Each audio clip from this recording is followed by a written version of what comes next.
జై శ్రీరామ్. ఈరోజు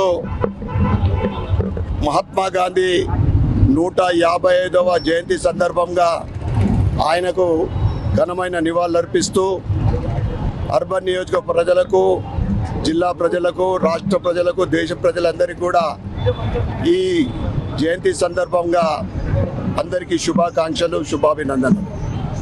ఈరోజు గాంధీ చౌక్లోని గాంధీ విగ్రహానికి భారతీయ జనతా పార్టీ రాష్ట్ర కార్యదర్శి పల్లెగంగారెడ్డి గారు, కార్పొరేటర్లు అందరం కలిసి ఈరోజు గాంధీ గారికి ఘనమైన నివాళులు అర్పించడం జరిగింది.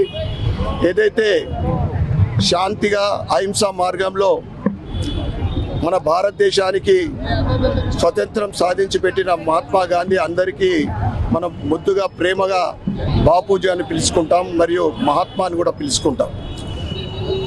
అనేక దేశాలు, ప్రపంచంలోని అనేక దేశాలు స్వతంత్రం కోసం పోరాడుతూ ఉంటే జాన్ కెనడీ కానీ, నెల్సన్ మండేలా కానీ, వారందరికీ కూడా ఒక స్ఫూర్తి ప్రదాత మహాత్మా గాంధీ. అహింసా మార్గంలో ఏ విధంగా ఆయన స్వతంత్రం సాధించడో మనందరికీ తెలుసు. అయితే ఆయన కన్న కలలు ఏదైతే ఒంటరి మహిళ అర్ధరాత్రి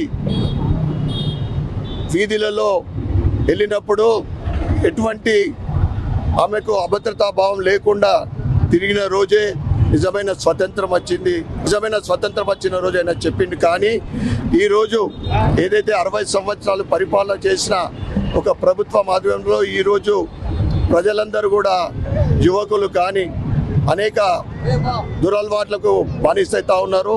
అర్ధరాత్రి మహిళలకు కాదు, దినం పగలిపూటనే మహిళలకు భద్రత లేకుండా పోతూ ఉంది ఈ రాష్ట్రంలో కానీ, కొన్ని చోట్ల కానీ.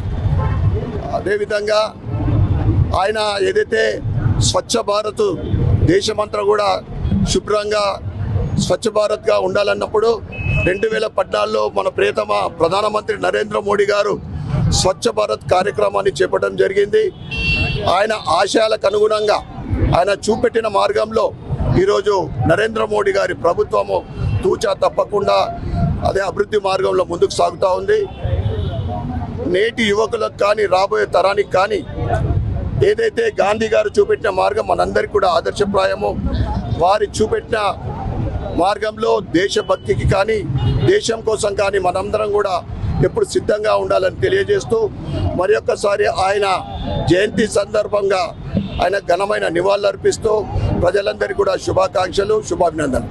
భారత్ మాతాకి.